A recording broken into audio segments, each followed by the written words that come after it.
liyabluwakum ayyukum ahsanu amala. Asyhadu an la ilaha illallah wahdahu la syarikalah wa asyhadu anna sayyidana Muhammadan abduhu wa rasuluh alladzi la nabiyya ba'dah. Allahumma shalli ala Muhammad sayyidil mursalin wa imamil muttaqin wa ala alihi wa ashabihi wa man da'a bi da'watihi ila yaumil qiyamah amma ba'du. Faqala Allah Ta'ala fil Qur'anil Karim. A'udzu billahi minasyaitonir rajim. Bismillahirrahmanirrahim. Kuntum khaira ummatin ukhrijat linasi ta'muruna bil ma'ruf wa tanhauna 'anil munkar wa tu'minuna billah al-ayah. Wa qala Rasulullah sallallahu alaihi wasallam la yu'minu ahadukum hatta yakuna hawa'u tab'an lima ji'tu bihi al-hadis. Alhamdulillah Bapak Ibu sekalian, jamaah syiar malam rahimakumullah. Kita bersyukur pada Allah Subhanahu wa taala atas berbagai nikmat yang telah Allah karuniakan kepada kita, sehingga pada kesempatan malam ini kita bisa bertemu kembali ya di bulan Ramadan, di bulan yang penuh dengan berkah. Di malam ke-21 ini kan sudah terasa kita sudah memasuki 10 hari terakhir di bulan Ramadan. Mudah-mudahan di bulan yang penuh dengan ampunan ini kita mendapatkan ampunan dari Allah Subhanahu wa taala dan juga mendapatkan pahala atas semua yang kita kerjakan, semua amalan di bulan Ramadan ini.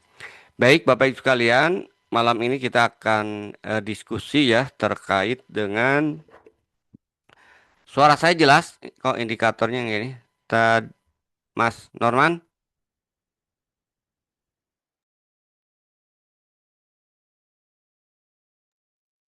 Suara Jelas Ustadz. jelas. Oke. Malam ini kita akan membahas ya satu topik yang sedang ramai ya dibicarakan walaupun sudah ada klarifikasi ya, yaitu pernyataan Menteri Agama ya. Pernyataan Menteri Agama yang mengatakan bahwa eh, umat Islam kalau ingin maju katanya harus meninggalkan zakat. Ini saya kira pernyataan yang luar biasa itu kan. Yang akhirnya banyak digugat kemudian dibuatlah klarifikasi gitu ya. Baik, kita lihat Bapak Ibu sekalian ya, yang pertama ya ini eh, pernyataan Menteri Agama itu kan. Dia mengatakan bahwa kalau kita ingin maju sebagai umat ya kan, maka kita harus kata beliau itu meninggalkan zakat karena zakat itu tidak populer. Nah, ini menarik gitu kan. Betulkah nanti kita lihat zakat itu tidak populer?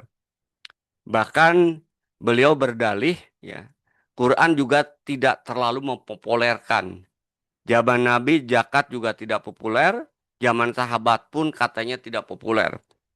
Nah, kita lihat faktanya kan. Betulkah zakat itu tidak populer ya?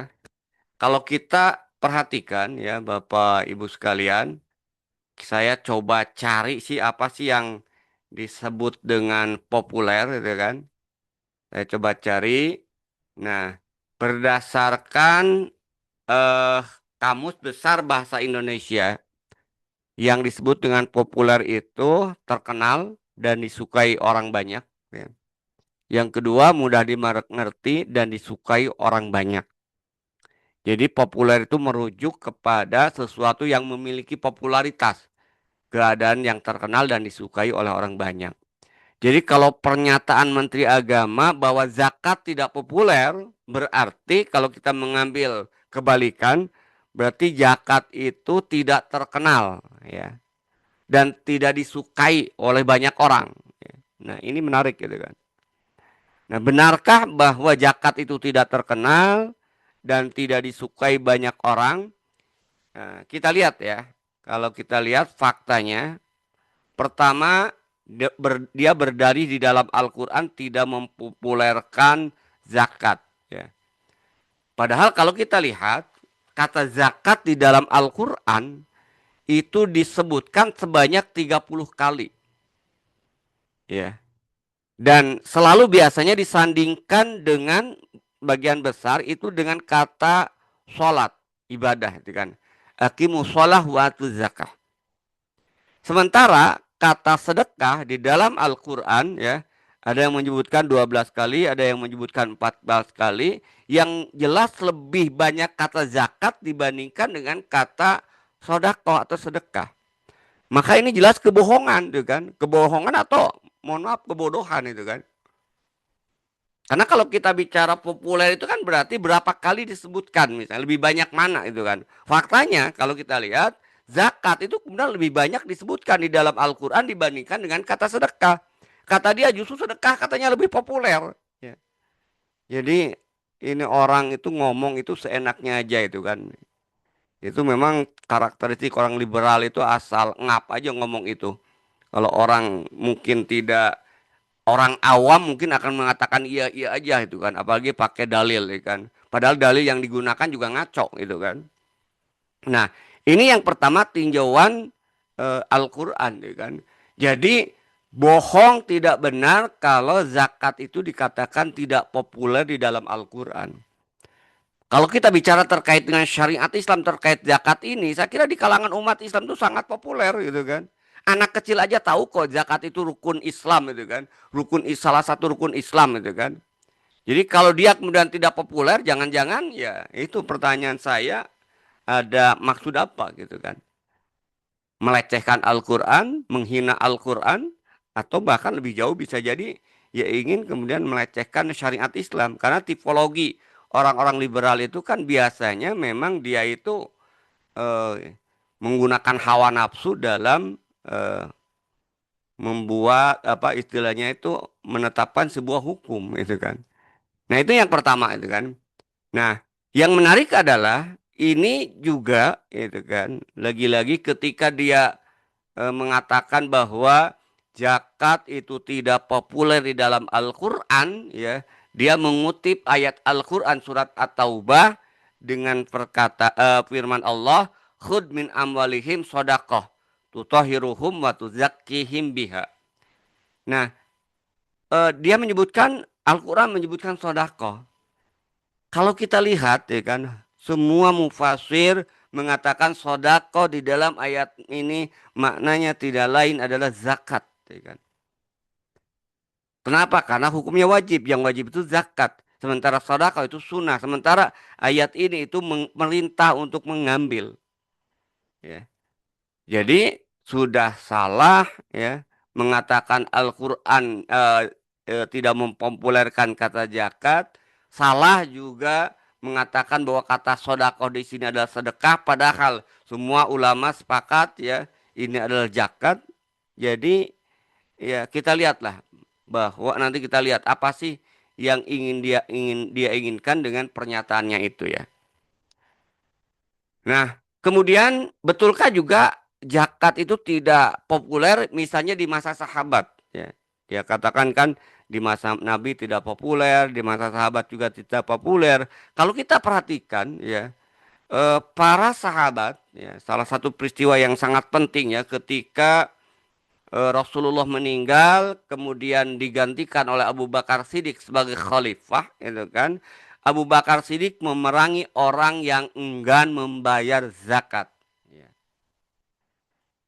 Dan kalau kita perhatikan bicara terkait dengan kepada siapa zakat dibayarkan ya, itu memang kepada khalifah. Jadi ketika dia mengatakan kepada pemerintah itu terlalu umum juga.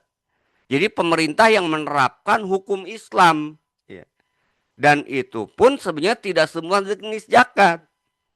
Jadi zakat yang wajib ditunaikan lewat pemerintah, lewat khalifah, maaf ya, dalam sistem Islam itu tidak semua jenis zakat.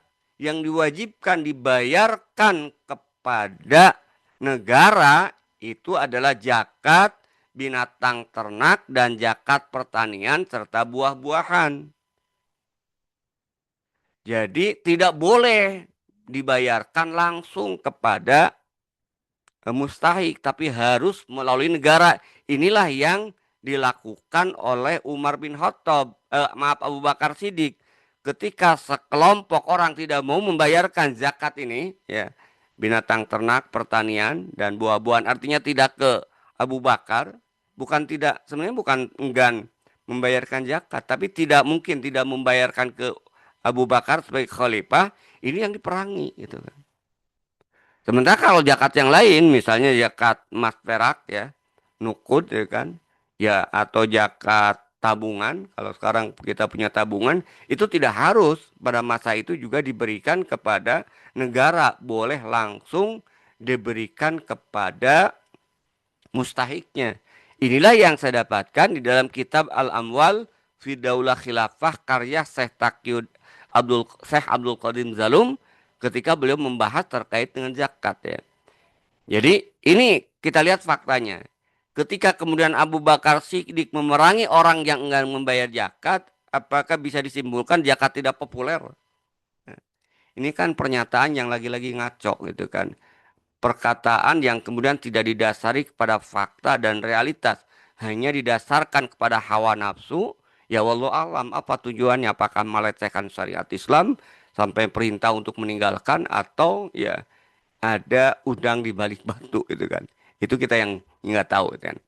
Nah, tapi nanti kita lihat adalah dugaan kenapa kemudian ajakan untuk meninggalkan zakat ya kan.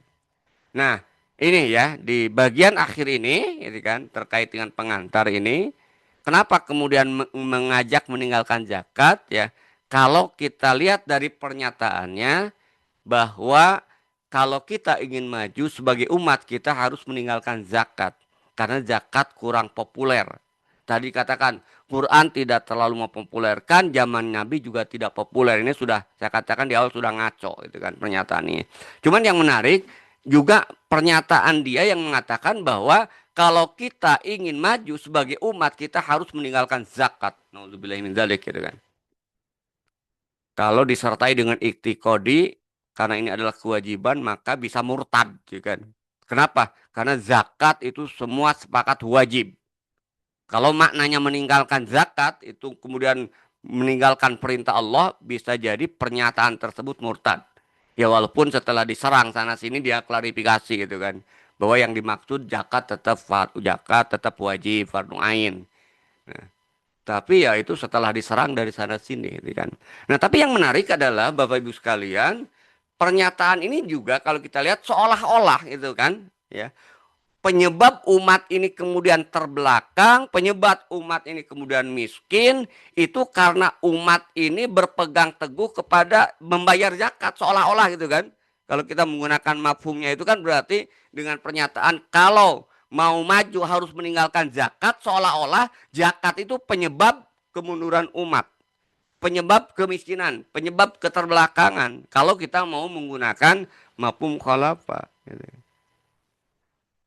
Nah, tapi wallahu alam gitu kan, ya, apa yang ada di benaknya. Cuma yang jelas ini juga kekeliruan memahami fakta apa yang menyebabkan umat ini terbelakang khususnya di bidang ekonomi. Karena pernyataan ini disampaikan di hadapan katanya 99 tokoh ekonomi Islam gitu kan. Ya. Nah, sehingga ekonomi Islam. Jadi topiknya terkait dengan ekonomi umat ya kan.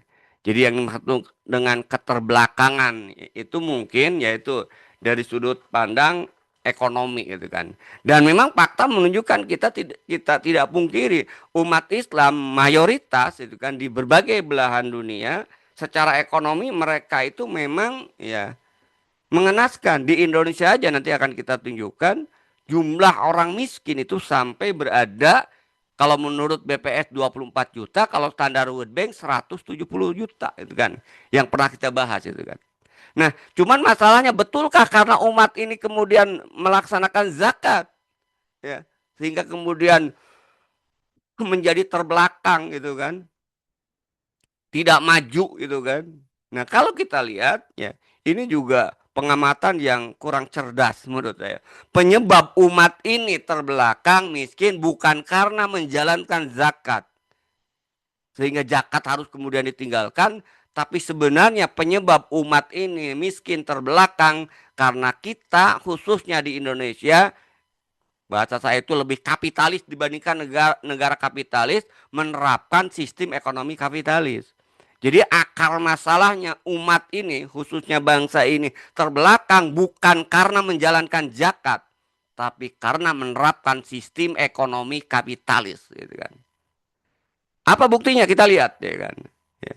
Jadi penyebab ini sudah kita bahas juga mungkin ya, kita ulang lagi supaya kita paham ya, dan supaya juga mereka yang selama ini kemudian menyalahkan syariat Islam, mengagung-agungkan sistem ekonomi kapitalis sadar gitu kan, bahwa akar masalah ekonomi yang kemudian menyebabkan pengangguran, kemiskinan di negeri ini, faktor utamanya itu diterapkannya sistem ekonomi kapitalis, yang kedua baru para koruptor gitu kan, yang dia menjarah, mengkorup ya sumber daya alam gitu kan, atau juga keuangan negara. Tapi saya ingin lihat fokus sekarang itu di sistem ekonomi kapitalisnya. Nah, kalau kita perhatikan ya, sistem ekonomi kapitalis yang menyebabkan umat ini miskin, ya terbelakang gitu kan. Pertama itu 4 poin ya. Ekonomi berbasis swasta dan asing. Yang kedua privatisasi sektor publik. Dan yang ketiga pajak yang mencekik rakyat kecil. Dan yang keempat yang membuat ekonomi umat itu terbelakang dan menderita adalah sistem ribawi dan utang negara. Dan ini nggak pernah dibahas itu kan oleh para ekonom-ekonom yang ya kapitalis, bahkan jarang juga itu kan ekonom Islam pun mengarah kepada sistemnya. Gitu kan. Nah, yang pertama ya kalau kita perhatikan apa bukti bahwa eh, sistem ekonomi kapitalis dengan ekonomi berbasis swasta dan asing itu menjadi penyebab ya kemiskinan ya. Karena dari sistem ekonomi kapitalis yang berbasis swasta dan asing ini melahirkan monopoli swasta atas sumber daya alam. Ya, kita lihat ya, hampir semua sektor-sektor strategis itu dikuasai swasta lokal maupun asing. Ya. Perbankan aja di lembaga keuangan itu ya dimiliki asingnya itu 50% ya. Kemudian di sektor tambang asing atau swasta menguasai 70% migas, menguasai 75% batu bara, boksit, nikel dan timah. 85% menguasai tembaga dan emas itu kan. Siapa yang menguasai perusahaan mana? Ini Amerika. Chevron, Conoco, kemudian Freeport dan Newmont itu kan. Inilah yang mendominasi menguasai sumber daya alam Indonesia di bidang tambang. Kalau kita lihat telekomunikasi juga sama itu kan. Telekomunikasi juga dikuasai oleh swasta ya. Telkom hanya 35%, sisanya itu juga ya sebagian dikuasai juga oleh Singapura gitu kan. Modalnya maksudnya. Nah, kemudian kelapa sawit ya, perkebunan ini hanya dimiliki oleh 25 mayoritas itu kan. Jadi 40% dari 8,9 juta hektar itu dikuasai oleh investor asing. Sehingga kita minyak itu jadi mahal. Apalagi mereka selain menguasai sumbernya, mereka juga menguasai pasar. 4 produsen besar itu menguasai 46,5% pasar minyak. Jadi mereka lah yang seenaknya menentukan harga. Makanya pemerintah pernah tidak berkutik gitu kan. Ketika para kapitalis di bidang minyak ini kemudian menuntut untuk menaikkan harga, ya akhirnya harga naik gitu kan. Kenapa? Karena pemerintah hanya punya berapa persen itu kan. Nah ini yang pertama itu kan. Nah kenapa ini kemudian menjadi penyebab kemiskinan? Ya karena monopoli mereka harga yang kemudian mereka tentukan. Ya.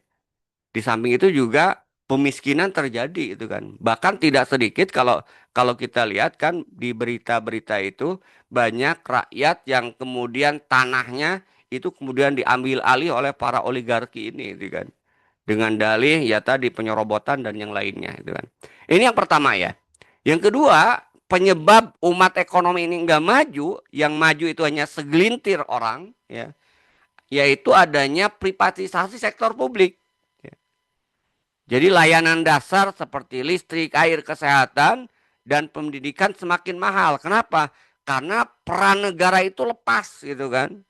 Seolah diserahkan mekanisme itu ke swasta. Sekolah misalnya, walaupun sekarang ada niatan ya, pernah kita lihat kan, pemerintah berniat ingin menggratiskan pendidikan sampai perguruan tinggi ya.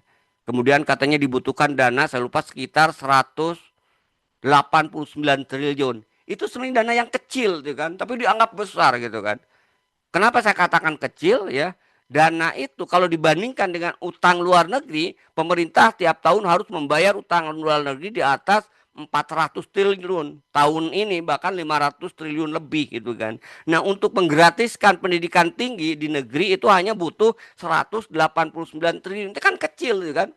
Tapi karena tadi gitu kan, karena memang tidak ada keseriusan gitu kan. Ya. Bahkan nih sekarang bukan malah pendidikannya yang digratiskan, malah MBG ya, makan bergizi gratis yang itu juga duga banyak juga kepentingan pribadi ya. Ya. Nah, jadi pendidikan, listrik, air, kesehatan itu kemudian diserahkan ke swasta. Yang paling nyata misalnya kalau kita lihat ya, ini saya sebut di sini sebut merek ya, karena memang faktanya memang tidak dipungkiri lagi. Jadi salah satu merek gitu kan, ini milik siapa? Yaitu air minum dalam kemasan milik perusahaan Prancis ya, salah satu penjajah ekonomi dunia, dulunya juga menjajah gitu kan. Itu kemudian eh menguasai ya dari Sabang sampai Merauke katanya itu kan. Jadi akhirnya apa? Kalau dulu kita katakan bahwa eh di Timur Tengah air itu lebih mahal dibandingkan dengan minyak, sekarang di Indonesia terjadi juga gitu kan. Akibat apa? Akibat ya air ini sumber mata air diserahkan pengelolanya kepada swasta gitu kan. Padahal di dalam Islam nanti kita lihat ini diharamkan. Juga listrik ya. PLN faktanya walaupun namanya perusahaan listrik negara, ternyata di belakangnya yang mensupport itu juga swasta gitu kan. Nah, sehingga dengan privatisasi sektor publik ini dampak yang kita rasakan ya, orang miskin dilarang sakit karena tidak punya biaya berobat. Orang miskin sulit sekolah, terutama di level perguruan tinggi, itu kan. Kenapa? Karena biaya sekolah tinggi, itu kan. Di negeri aja kan semi swasta sekarang sebenarnya. Dengan bentuk BHMN, Badan Hukum Milik Negara, BHP itu kan. Nah, ini contoh kan. Ya, yang kedua ya. Jadi penyebab kemiskinan itu adalah karena privatisasi sektor publik. Ya. Kalau ini kemudian dikuasai oleh negara, ya kan, maka sebenarnya sederhana itu kan. Dananya, pertanyaan kan nanti dananya dari mana itu kan. Misalnya terkait dengan kesehatan, listrik, ya dananya dari sumber daya alam yang dikelola oleh negara yang merupakan milik umum. Yang di awal tadi itu sekarang dikuasai oleh swasta. Gitu. Kemudian yang ketiga, pajak yang mencekik rakyat kecil. Ya, ini sudah sering kita sampaikan juga, ya kan. Nah, hampir semua sektor sekarang dipajaki, itu kan. PPN kemudian dinaikkan, bahkan ini ada fenomena di tahun saya lupa 2004 kalau nggak salah ya. Warga Boyolali kaget rekeningnya diblokir kantor pajak karena harus membayar pajak 670 juta. Ya.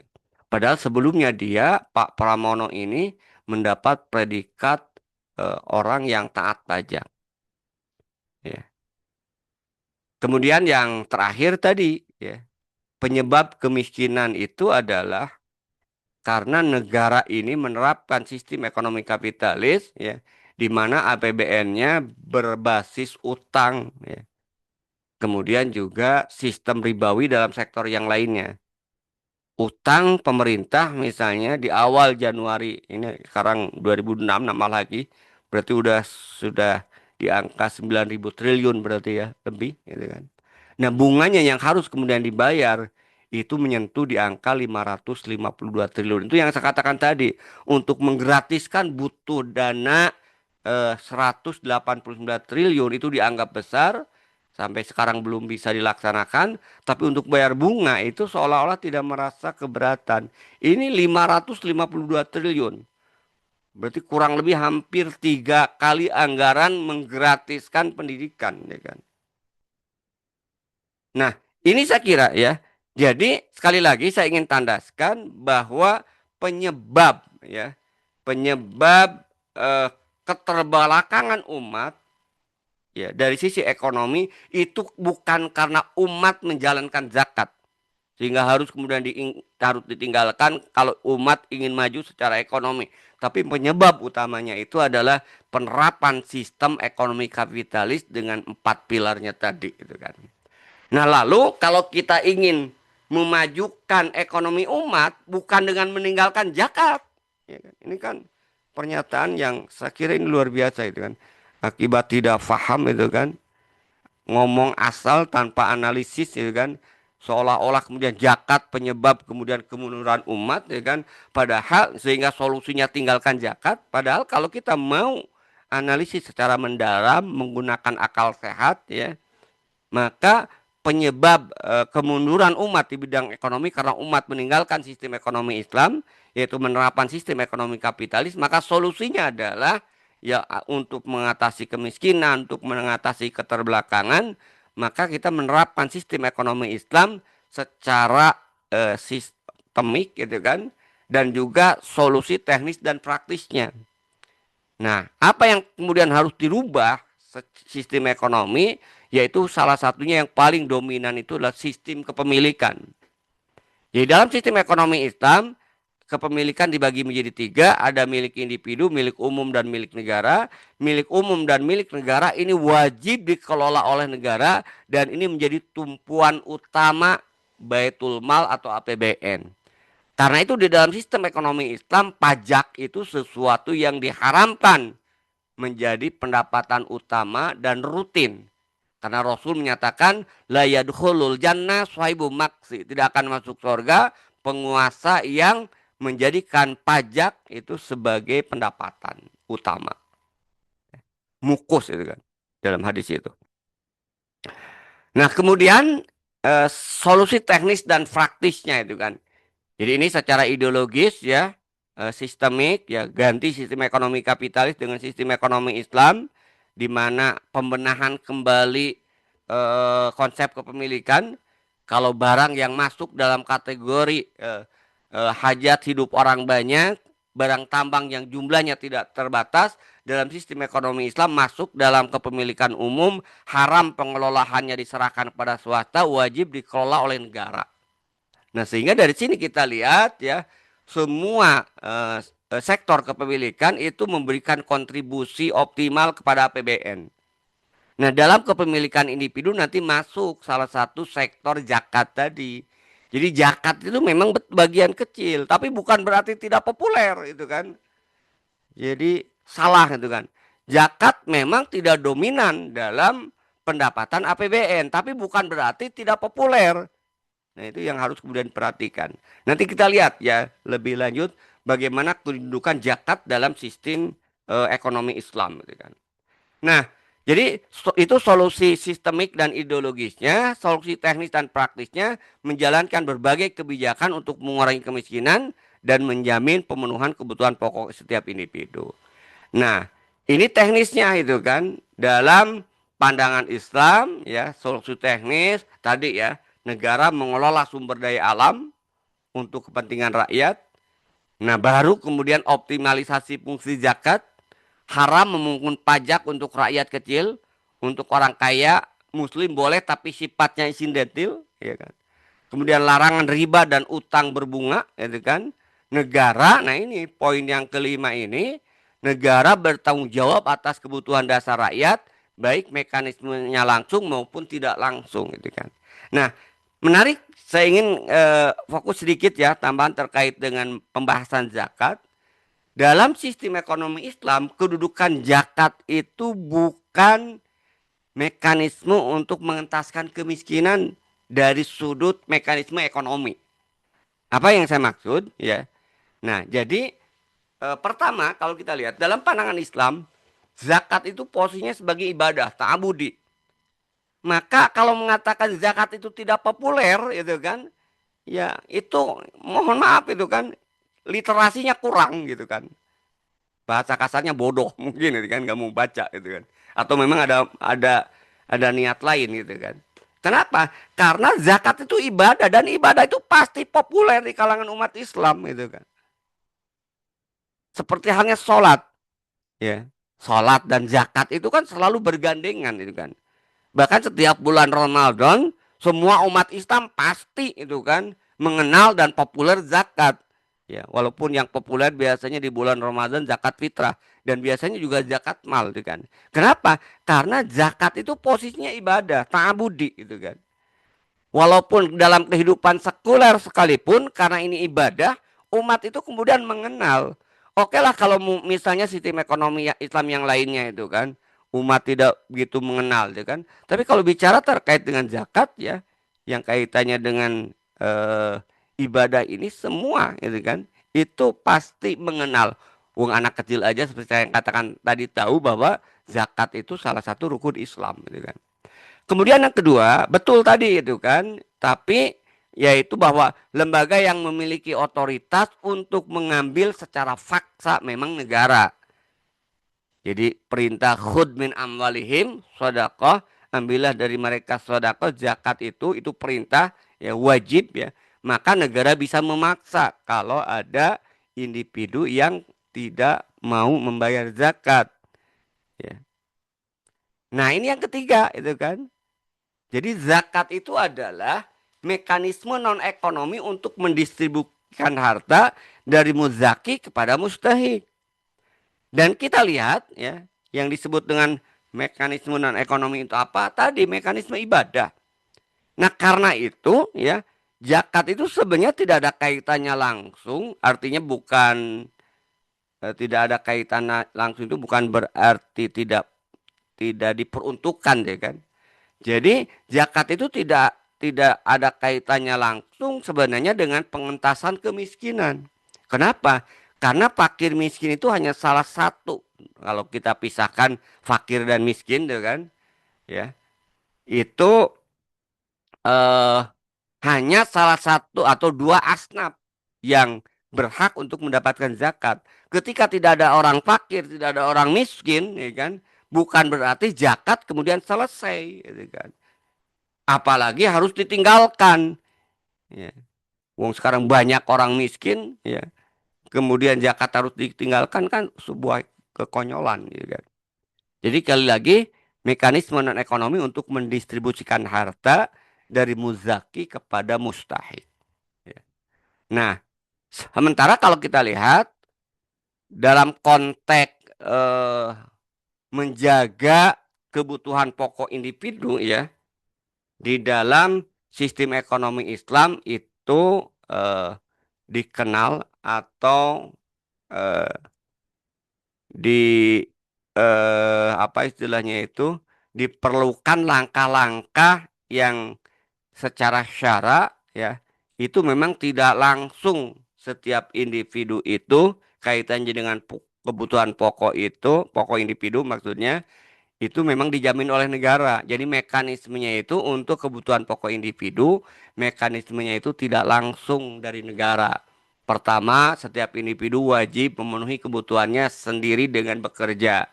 Kalau dia tidak mampu bekerja, maka tugas negara adalah menyediakan lapangan pekerjaan. Ya.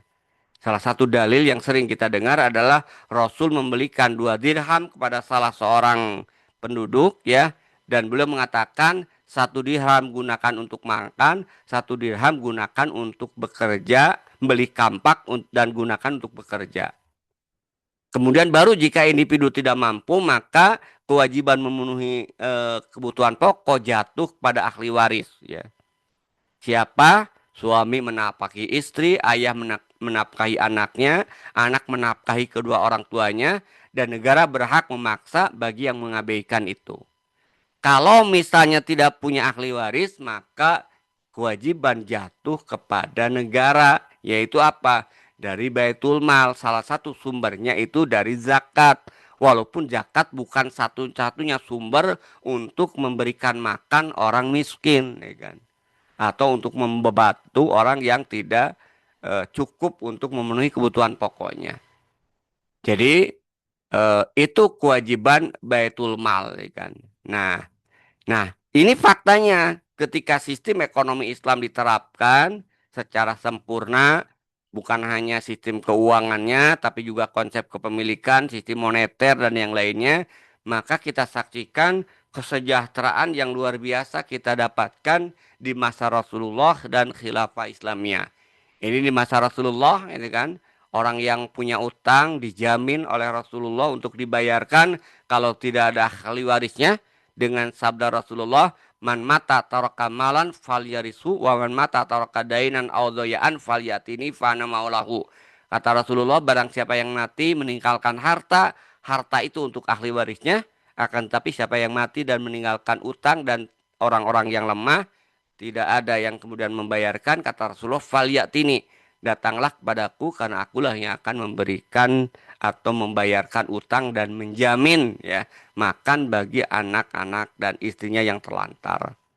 Di masa Khulafaur Rasyidin ya, terutama di masa Umar bin Khattab ya, hanya dalam waktu 10 tahun ya, kesejahteraan merata ke seluruh penjuru dunia ya. Sampai pada masa itu Mu'ad bin Jabal sampai kesulitan menemukan seorang miskin yang layak untuk diberikan zakat. Begitu juga pada masa pemerintahan Umar bin Abdul Aziz ya, walaupun singkat tapi umat Islam eh, mengenangnya sebagai khalifah yang berhasil mensejahterakan. Sampai Yahya bin Said, petugas zakat masa itu, ketika hendak membagikan zakat, saya tidak menjumpai seorang miskin pun. Kemudian dia mengatakan, Umar bin Abdul Aziz telah menjadikan setiap individu rakyat pada waktu itu berkecukupan. Ini di masa akhir khilafah Islamiyah, Amerika Serikat yang sekarang eh, membombardir atau membunuh saudara-saudara kita di Gaza dan di berbagai tempat yang lainnya itu pernah dibantu oleh khalifah ya ketika mereka dilanda kelaparan Amerika setelah perang dengan Inggris ya. Dan banyak saya kira juga bukti-bukti yang lain yang menunjukkan peran ya khalifah untuk menjamin atau memberikan bantuan kepada eh, orang-orang yang kafir sekalipun juga kan. Maka disinilah betul-betul ketika syariat Islam diterapkan secara kafah ya, bahwa Islam sebagai rahmatan lil alamin itu betul-betul terwujud ya kan. Dan ketika khilafah memberikan bantuan itu tanpa ada embel-embel seperti negara kapitalis sekarang memberikan bantuan kepada umat Islam atau negeri muslim. Sistem khilafah memberikan bantuan itu betul-betul ya menolong gitu kan. Tidak ada kemudian istilahnya itu ada udang di balik bantuan. Nah, kalau negara kapitalis nyaris tidak ada ya.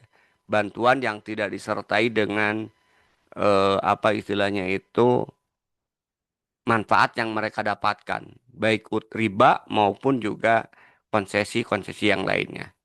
Nah, ini saya kira ya beberapa bukti ya di masa ini Presiden Irlandia pernah yang menjabat ini baru ya 1997.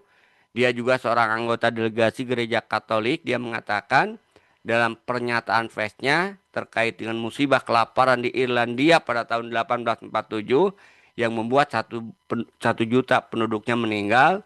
Terkait bantuan itu dia mengatakan Sultan Ottoman ya, Khilafah Utsmani mengirimkan 3 buah kapal yang penuh dengan bahan makanan melalui pelabuhan-pelabuhan Irlandia. Ya. Nah, para khalifah Ini pernyataan juga dari salah seorang sejarawan Barat ya dalam bukunya The Story of Civilization. Dia menyatakan para khalifah telah memberikan keamanan kepada manusia hingga batas yang luar biasa besarnya. Para khalifah juga telah menyediakan berbagai peluang untuk siapapun yang memerlukan dan memberikan kesejahteraan selama berabad-abad dalam wilayah yang sangat luas di mana fenomena seperti ini belum pernah tercatat setelah zaman mereka.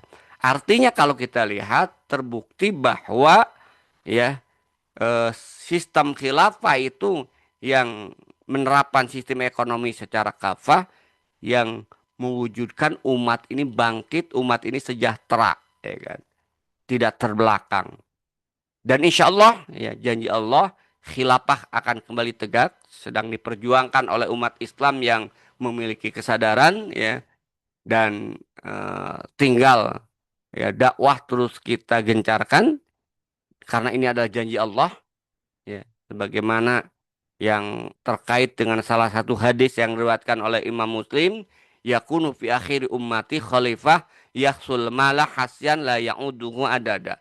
Akan datang pada akhir umatku seorang khalifah yang memberikan harta secara berlimpah dan tidak terhitung banyaknya. Artinya khilafah akan kembali kemudian muncul, dan khilafah ketika muncul jelas dia akan menerapkan sistem ekonomi Islam secara kafah, dan ketika kemudian diterapkan sistem ekonomi Islam secara kafah, insya Allah umat Islam akan kembali bangkit, maju ya, dan tidak lagi terbelakang, gitu kan. Dan Allah akan menurunkan keberkahan karena ini adalah janji Allah Subhanahu wa taala. Itu barangkali ya Mas Norman yang bisa saya sampaikan pengantar diskusi kita pada kesempatan malam ini ya. Kurang lebihnya mohon maaf. Assalamualaikum warahmatullahi wabarakatuh. Waalaikumsalam warahmatullahi wabarakatuh.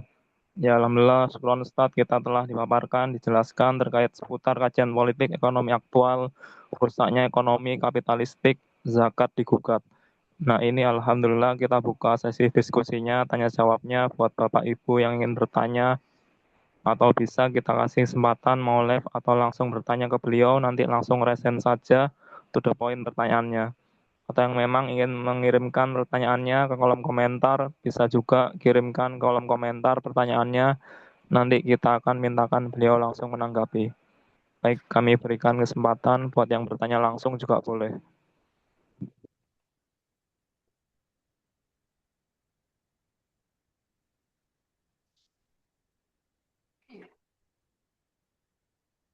Ini ada pernyataan bukan pertanyaan sih di kolom komentar ya dari Ustadz atau Fa Umar ya.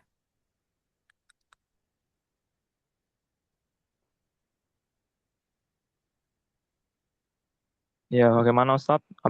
Apakah perlu ditanggapi?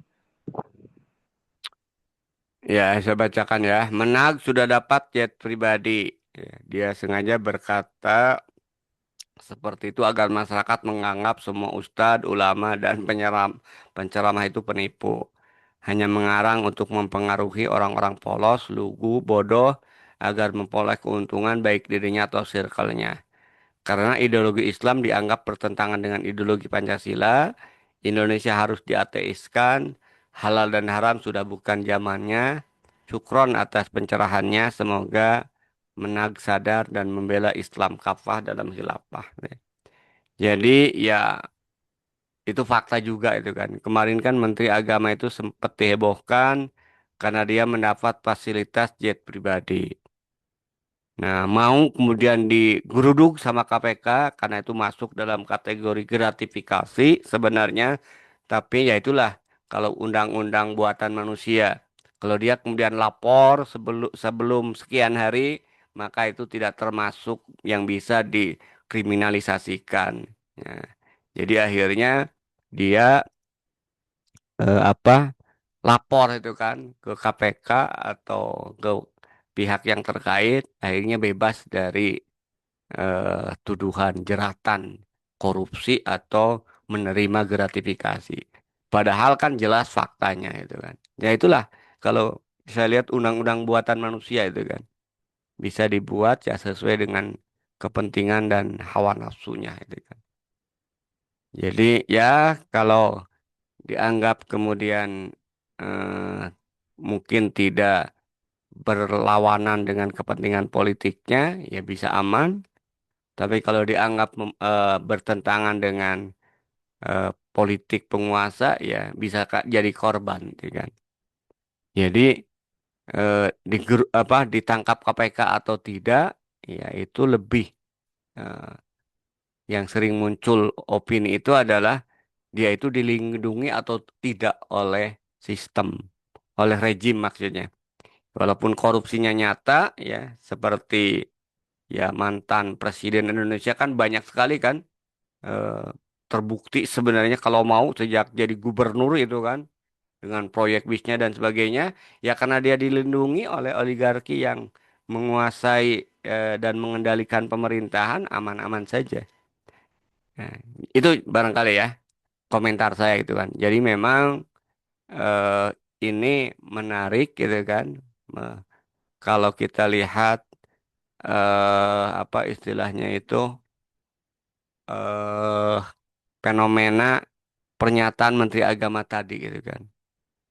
Jadi eh, kalau di sini dikatakan ya wallah alam itu kan.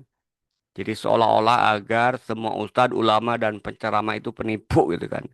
Mudah-mudahan ya umat tidak berpikir sampai ke sana itu kan. Karena saya yakinlah masih banyak ya para ustadz, para ulama yang hanif ya kan, yang betul-betul memperjuangkan tegaknya syariat Islam ya, bukan hanya sekedar dorongan untuk mendapatkan uang ya dalam ceramahnya, dalam memberikan pencerahan kepada umat ya kan. Bahkan tidak sedikit ya kan yang mereka malah harus berhadapan dengan kriminalisasi dari rejim ini itu kan. Ketika dianggap membahayakan rejim dalam ceramah atau pidatonya. Itu barangkali ya. Ya, terima kasih Ustadz. Alhamdulillah. Ini ada pertanyaan Ustadz dari Ibu Tati, Ustazah Tati. Izin bertanya Ustadz, tadi kan disampaikan bahwa zakat dalam Islam dipungut oleh negara. Dan yang pertama pertanyaannya, lalu bagaimana dengan zakat yang dikumpulkan atau dititipkan ke Basnas, Badan Amil Zakat Nasional dalam sistem sekuler? Yang kedua, tadi disebutkan zakat tidak boleh langsung diberikan oleh individu ke mustahiknya. Bagaimana dengan sekarang yang belum ada institusi negara Islam? Iya, baik. Saya ingin tunjukin dulu ya slide-nya supaya tidak keliru, ya kan. Nah ini ya. Jadi yang saya maksud zakat itu ya harus diserahkan ya. Dan, mana tadi? Nah ini ya. Jadi yang pertama zakat yang wajib diserahkan ketika ini bicaranya ketika sistem Islam ada, khalifah ada ya kan. Jadi eh, maka yang wajib diberikan kepada khalifah itu atau pejabat yang ditunjuknya itu adalah zakat binatang ternak, zakat hasil pertanian dan buah-buahan. Sementara jenis zakat yang lainnya, zakat nukud berarti zakat perdagangan itu boleh didistribusikan langsung kepada mustahiknya. Ya. Nah, sementara kalau tiga jenis ini memang harus istilahnya itu dibayarkan kepada khalifah, ya. Harus ditunaikan. Nah, itu yang saya maksud ini untuk menjawab pertanyaan yang kedua tadi itu kan. Nah, jadi yang dimaksud dengan zakat tidak boleh ya langsung diberikan oleh individu kepada mustahiknya dalam ketika sistem Islam itu ada yaitu hanya tiga ya. Zakat ternak, zakat pertanian dan buah-buahan. Sementara zakat emas, perak, zakat perdagangan ya, itu boleh didistribusikan langsung kepada mustahiknya yang 8 asnaf tadi.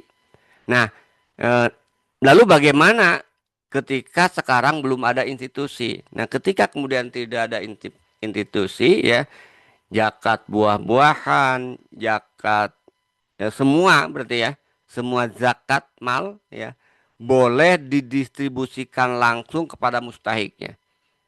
Zakat ternak, zakat pertanian, zakat buah-buahan, zakat emas dan perak, zakat perdagangan, semua diperbolehkan karena institusinya tidak ada, diberikan langsung kepada mustahik. Ya. Nah, tapi boleh juga, ini pertanyaan yang pertama, boleh juga dititipkan. Wakalah ini akadnya dititipkan kepada Baznas atau lembaga amil zakat ya kan yang kemudian dipercaya itu kan oleh kita oleh muzaki tadi ya. Nah, tapi posisi mereka dalam pandangan syariat Islam itu bukan amilin ya. Bukan amilin tapi akadnya wakalah. Sama seperti kita mendistribusikan langsung. Kalau ini adalah kita mendistribusikan mewakilkan kepada pihak yang salah satunya itu Badnas. Itu sebenarnya boleh saja. Nah, cuman masalahnya kita percaya atau tidak gitu aja gitu kan. Ya. Atau kepada lembaga amil zakat ya kan yang itu misalnya ya terregistrasi ya. Atau juga tidak terregistrasi itu nggak masalah. Cuman saya sekarang sedang eh, kita bukan saya ya kita termasuk saya karena sedang ngitung pajak. Nah, kalau misalnya zakat kita itu dibayar lewat lembaga amilin zakat resmi, nah itu bisa ya itu sebagai pemotong pajak ya kan. Nah, tapi kalau tidak dibayarkan melalui lembaga amil zakat yang terregister, maka tidak diakui sebagai pemotong pajak. Maksud saya di poin yang pertama ini sebenarnya boleh aja. Boleh kita menitipkan zakat dengan akad wakalah kepada lembaga amilin zakat atau badan amil zakat nasional yang ditetapkan ya. Itu barangkali ya. Wallahu a'lam bishawab. Ya, bagaimana Ibu Ustazah Tati, apakah ada tanggapan? Ya, jazakallah khairan kasiron Ustadz katanya. Ya, ini sepertinya mungkin belum ada pertanyaan atau sudah tidak ada lagi pertanyaan Ustadz. Apakah Cukup Satria ya. langsung Karena closing statement udah Ustadz? malam. Ya, barangkali ada closing statement Ustadz. Iya, intinya kalau kita lihat eh, ingin saya sampaikan terkait dengan topik malam ini ya. Pertama, zakat itu adalah wajib ya. Zakat itu populer ya kan. Zakat itu tidak boleh ditinggalkan. Kemunduran umat bukan karena ya umat itu membayar zakat, tapi kemunduran umat, keterbelakangan umat di bidang ekonomi, penyebabnya itu karena umat Islam hari ini ya menerapkan sistem ekonomi kapitalis karena itu solusinya. Kalau umat ingin maju, ingin kemudian kembali ya sejahtera atau ingin kembali Islam menjadi rahmatan lil alamin, maka syarat mutlak yang harus dipenuhi adalah umat Islam kembali menerapkan syariat Islam secara kafah, termasuk di dalamnya sistem ekonomi Islam untuk menyelesaikan problem-problem ekonomi. Itu barangkali ya yang bisa saya sampaikan.